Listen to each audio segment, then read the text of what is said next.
having the African Union there is a particularly good development, I think. However, unlike the European Union, the African Union is a regional association of countries.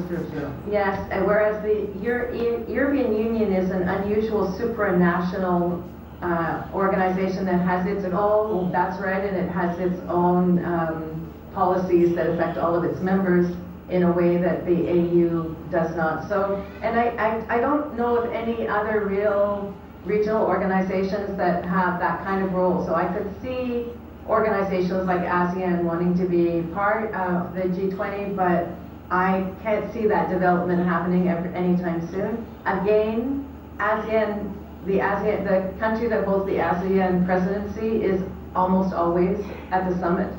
So it's always involved. So there's always an opportunity there for a two-way conversation between G20 and those like, yes. So viewers, G20 could get bigger, but the question remains about its effectiveness, and it remains to be seen given the type of entities that are coming in and which are becoming formal members in the future.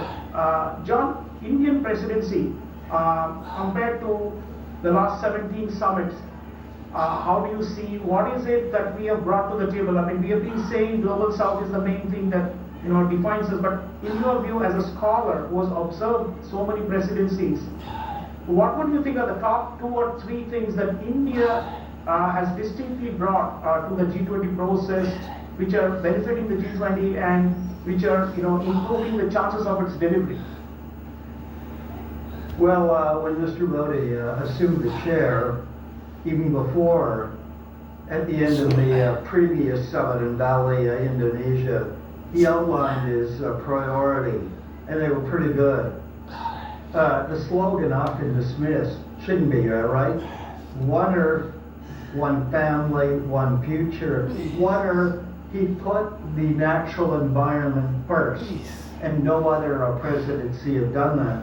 And one future, the environmentalists who we're calling the Brundtland Commission know that the fundamental principle of environmentalism is do today what will not harm future generations. So he got it.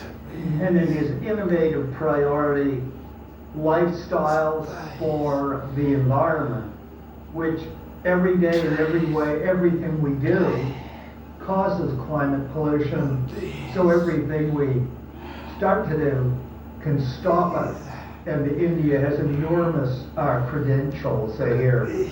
Eat plants, not meat. So a vegan, vegetarian India is a living example of that.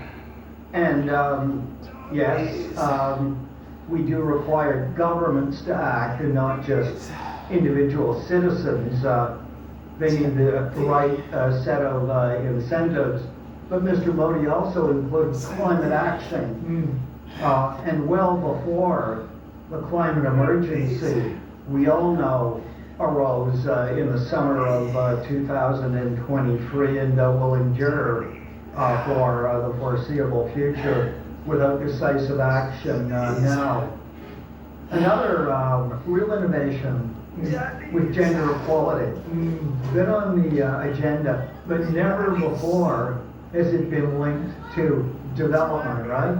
Women-led development, not development for women, but women as leaders, as active agents. So